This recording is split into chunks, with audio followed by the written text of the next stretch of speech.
Continuando com Darwin, Charles Darwin, foi responsável pelo grande salto com implicações para a filosofia. Que 1 e 3 podem bem ser, em alguma medida, corretos, mas 2 é falso, mesmo que Darwin a aceitasse. O que aconteceu com Darwin?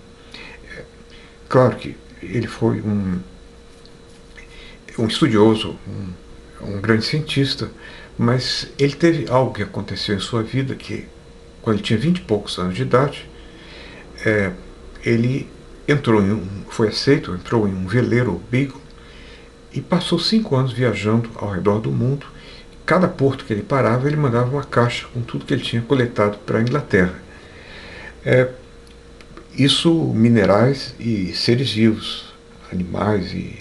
Por exemplo, ele subiu nos Andes, 4.000 metros de altura, e lá ele encontrou conchas e chegou à conclusão de que aquelas montanhas tinham sido resultado de encontro de placas tectônicas ou coisa assim.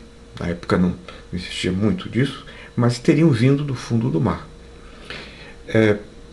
Então aqui está um desenho das viagens. Ele esteve no Rio de Janeiro, ficou impressionado com a beleza extraordinária, maravilhosa da natureza e ficou decepcionado e chocado com a miséria da escravidão, em que os negros eram torturados quando faziam qualquer coisa que os donos deles consideravam incorreta ou consideravam que não era aquilo que eles queriam. Isso foi chocante e Darwin nota isso, mas isso pouco importa para nós,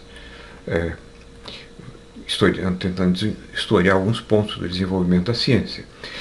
Além disso, Darwin leu Thomas Malthus. Eu tiro isso de outros textos, segundo o qual Malthus achava assim uma visão catastrofista do que vai acontecer. O aumento da produção de alimentos se dá em ordem aritmética, enquanto a população cresce em ordem geométrica. Vai ter um momento em que a população humana na Terra não vai conseguir mais se alimentar e vai haver tragédia, pensavam eles, os malthusianos. Mas isso valia também, Darwin percebeu, para a luta pela sobrevivência entre os membros de cada espécie. Quer dizer, cada espécie ocupa um certo nicho ecológico e eles têm muito mais filhotes do que os que irão sobreviver. Talvez nossos bisavós, avós, alguns filhos morriam quando crianças. Hoje não acontece isso praticamente mais. E não se sabia sequer a causa. Mas se você for ver o que acontece na savana africana, por exemplo, durante a noite, é um espetáculo terrível, porque é um animal ameaçando o outro. E é uma carnificina, poucos sobrevivem. Como foi notado por Tennyson, acho eu, a natureza é vermelha nas garras e nos dentes. Ou Tolstói, ainda mais pessimista, nós fomos feitos para sofrer. Tolstói era religioso e assim ele lia a Bíblia. A conclusão de Darwin foi de que, devido a esse morticínio que é produzido pela competição entre as diferentes espécies, as espécies deverão selecionar aqueles indivíduos que são capazes, que são mais aptos a sobreviver e por isso conseguem se reproduzir e passar as suas características próprias, hereditárias, para a prole. E com isso vai havendo, um passar de milhares, milhões de anos, modificações nos seres pertencentes a essa espécie. O mais conhecido exemplo é a evolução do cavalo, que começa como um gatinho e vai crescendo. Nós temos ossadas fósseis, eu creio, que mostram como o cavalo foi desenvolvendo. Isso dá para medir os anos, datar diferentes exemplares e, portanto, nós sabemos mais ou menos como o cavalo evoluiu. E, além disso, existe o fato óbvio da evolução por seleção artificial. Não sei se é evolução, bom, não é evolução na verdade, é transformação. Isso ocorre em cavalos e cães. Por exemplo, esse cão aí você nunca viu na natureza. Ele é resultado de seleção artificial de cães que têm um rostinho parecido com o de um bebê e por isso são preferidos. Então essa seleção artificial é muito mais rápida do que a seleção natural. Mas se essa existe, por que não existe a outra? Isso aí foi muito mais comprovado mais tarde com a genética molecular.